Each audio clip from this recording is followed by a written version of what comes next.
a lot of the talk for the Cowboys is around the two guards who could be available, Johnson and Green. Do you think one is clearly better or is a better fit for the Cowboys than the other?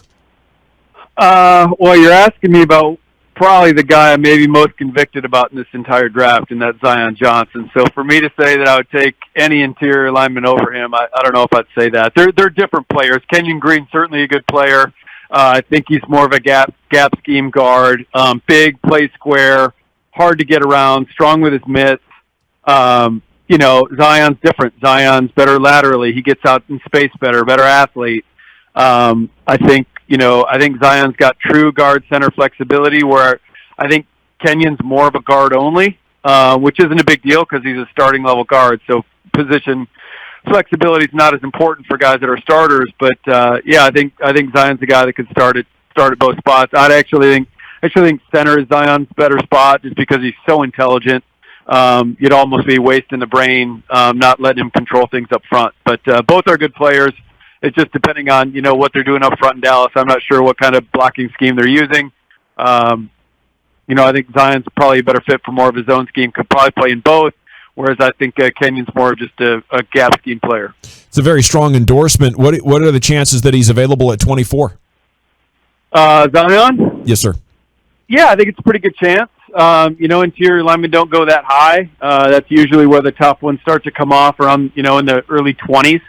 So certainly a good chance. And part of the reason I'm so convicted is because, he's spending a long time with him down here at the Senior Bowl. Even leading into the Senior Bowl, he was training in Pensacola, Florida, nearby. We went over there. There was about 13 of our players training at a facility over there, and we did a community service day in Pensacola. And just to be around Zion, really unique human being.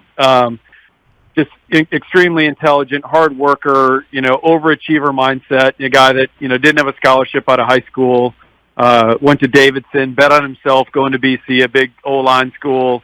And there's no way the guy's not going to be successful in the NFL and in life after football. The guy, he's just super impressive. The more time you spend around him, the more convicted you get about him.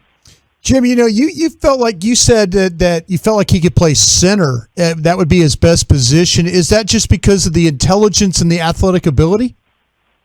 Yeah, exactly. No, I think he's got great leverage in there. Like he's a lot of times when guys are just centers, right? Like they just don't have enough power. They don't have enough power and leverage in their lower half to hold up and move people. And I think Zion can certainly do that. He's shown that. He's been a great guard at Boston College, but this guy's just like off the charts intelligent, and I just feel like to be able to help the quarterback and control the front, control both sides of the line. You stick him at guard, yeah, he could help the tackle next to him, he could help the center, but he's not doing much for the other side. So, I just think he's extremely versatile. He reminds me a lot of Rodney Hudson, the multi-Pro Bowler. Yeah. We drafted Rodney. We drafted Rodney when I was in Kansas City.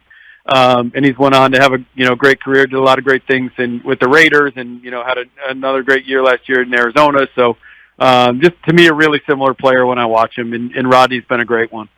Jim, you will flip it over. The Cowboys are also looking, if you look at their 30 visits, where and as we all know, Jerry Jones, Stephen Jones, not your traditional general managers, because they don't go on the road and they don't evaluate and stuff like that. So the 30 visits are chances for them to visit with people.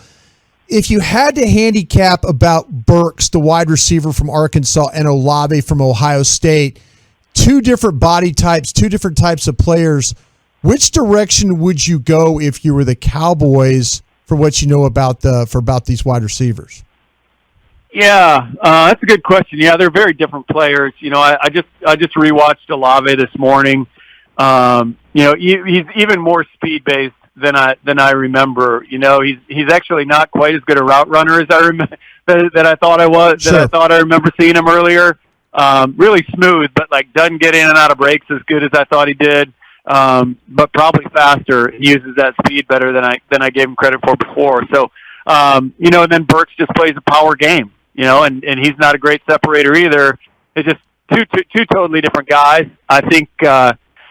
To me, I'm not a huge Burks guy. I think that's rich at 24. I wouldn't take him there. Olave would probably be in the discussion. Mm-hmm. But again, I defer to you guys. You guys are the guys are on the team. I mean, yeah. I know Michael Gallup from his time coming out. I was still in Seattle with the Seahawks when he came out, and I know CeeDee Lamb, but I don't know what they need more. You guys know better than me, but yeah, they're two different players. Okay, if you had to use Burks, though, I mean, is the comparisons, and everybody's talking about with Samuel, with Deebo Samuel and stuff like that, is that a fair comparison, or is that just a big body guy that Arkansas was trying to take advantage of, a guy that could do a lot of different things? Yeah, I don't see that comparison at all. Okay. Don't see it at all. We had Deebo in the Senior Bowl.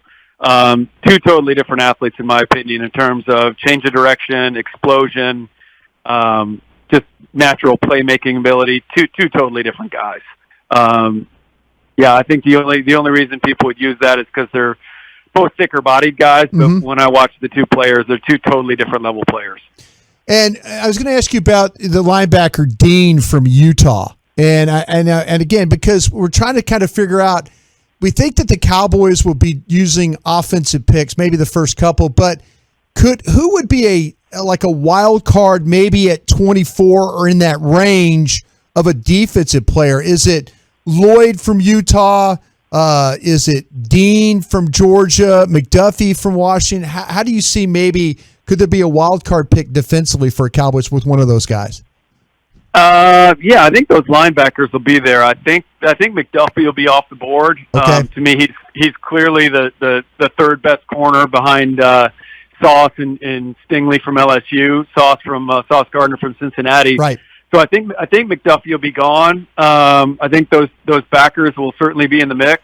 I think with Nakobe Dean, as good as a college football player as he was, just talking to, this is my evaluation as well. Like, we had Quay Walker from Georgia. His teammate was going to become playing in the Senior Bowl, and he had an injury in the semifinal game, played the championship game, really banged up, and couldn't come play here.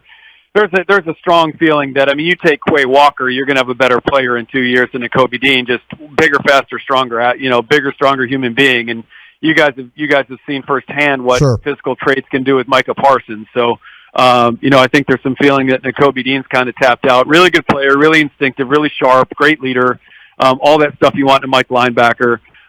With Devin Lloyd, is he struggle a little bit with the level of comp in the Pac-12? It was really down this year. Kind of a jack of all trades, but is he a master of none? In terms of, again, physical traits, the guy ran 4.7 at the combine and then chose not to run at his pro day. So, are you really taking a linebacker in the first round that can't really run? 4.7 is really average at the NFL level. So, did good things out there in the Pac-12. But again, I think we had as many players from the Missouri Valley Conference this year as we did from the Pac-12, which tells you where the Pac-12 is at right now, talent-wise. Another guy that, some other defensive players that could end up in that range. I think Perrion Winfrey is just kind of a dark horse. Is a guy that showed really well in the Senior Bowl. He played a lot of 0 and 2 technique at Oklahoma. Played head up, the center and the guard, and we get him down here, and the Jet staff played him at 3 technique all week, and he was basically unblockable. He was MVP of the game, but you watch the practice tape all week too. Guys couldn't block the guy, so he's got 35+ inch arms, and he's super explosive, and he's a dog. He plays his tail off. So his best football is way ahead of him. So I could see a team in the 20s, really seeing a lot based off Senior Bowl week. Not to sound self-serving at all. I kind of sound that way sitting in this chair right now, but what Perrion showed down here, he can be a game wrecker. In 2 or 3 years, it could be scary what he could do as a 3 technique. Joined here by Jim Nagy, one of my crusty scout buddies who runs that Senior Bowl down there in Mobile, Alabama. Does a heck of a job with all that. Okay, Jim, I want to ask you this. Okay, is where you stand on these 1 techniques, because the Cowboys aren't traditionally a team that's going to use a first-round pick, say, on a 1 technique. And, with Jordan Davis, and I don't think we've ever seen anything like that big, that fast, all that. But, Jordan Davis, Travis Jones, from Connecticut, kind of handicap, maybe. Could we see, where do you stand on these 1 techniques? And could we see one of those guys come in and really, really help a team? Yeah, Jordan Davis is a tough one, because physically what he has in his body is as good as, there's not 5 players in this draft that are as talented as Jordan Davis. I think the question around the league is, how good does he want to be? Does he want to be great? No, he's a phenomenal kid, phenomenal young man. I've had a chance to meet him at the SEC Media Days last year, and people at Georgia just love the guy. But the question is, how great does he want to be? So I think, he's kind of being pigeonholed as a 2-down player, and that's fair. They didn't use him on 3rd down a bunch at Georgia, and they had a lot of it's because some of the talent and keeping people happy and keeping them out of the transfer portal. You got to fit guys into roles at college nowadays. But I do think you see a guy 340 pounds running 4.79, you got to believe he can get upfield a little bit, right? Right. That guy shouldn't be a line of scrimmage player. So if it clicks for him, you've got a Pro Bowl level guy, and he might slide. He might be there at 24. I think Travis Jones from UConn was a little bit disappointing during the year. Like, we really had big thoughts for Travis because he didn't play in 2020. He opted out with COVID. So the last tape we watched prior to this fall was 2019. We expected a huge jump. Didn't happen this year on tape, and then comes to the Senior Bowl and, again, had a phenomenal week. I mean, really powerful guy, can recreate the line of scrimmage. He will be there at 24. He might be there later than 24. He probably, he could get into the second. And then a guy, just using the Jones connection that I think is a really good player now, guys, is John Ridgeway from Arkansas. I agree. We had a guy in the game my first year, Greg Gaines from the University of Washington, who went in the 4th round of the Rams, and all he has done is far exceed expectations. He's a high-level starting nose tackle for a Super Bowl winning team. If he went in the 4th round, I can't imagine. Ridgeway's like 3.5 inches taller, has 3 inches longer arms. Like, there's so much talent there. He's a guy that transferred from Illinois State last year.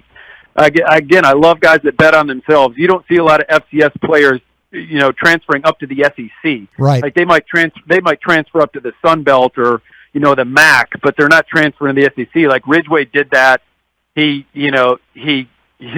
played at a really high level for Arkansas this year. So again, you could even get John in day 3. Would I rather have John Ridgeway in the 4th round or Jordan Davis or one of these guys in the 1st round? I'll take Ridgeway in the 4th.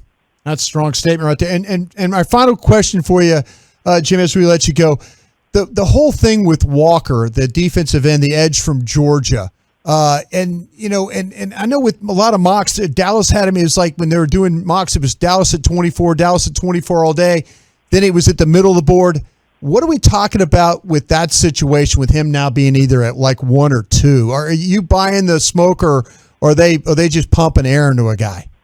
No, they're not. I think what's happened is the media's finally caught up with where the NFL was on him. Okay. I think the media was very low, and then they started to get word that teams were much, much higher. I mean, you talk about a rare guy. You talk about hitting on traits. A guy that's 6'5", 272 pounds, and runs 4.51 with 34 play. I mean, it's just. I mean, that guy. There's so much, and I don't want to hear the argument that he's not productive. He had 6 sacks in the SEC on a defense where there was a lot of other guys in that front 7 eating and hunting the quarterback. So, beating him to the QB. I mean, 6 sacks in the SEC is not bad production at all. Again, sky's the limit. Best football's in front of him. I mean, you talk to any evaluator that knows what he's looking at in the NFL. I mean, it's consensus this guy's got the highest ceiling of anyone in the draft. Again, it's can he reach the ceiling? Does he have the makeup? I can't answer that because I don't know. I haven't spent any time with this guy, and he wasn't Senior Bowl eligible, so I didn't talk to the Georgia staff about him. But I think that's what the teams are trying to gauge, because if he does hit the ceiling, I mean, you've got a dominant guy that can get to the quarterback from multiple alignments.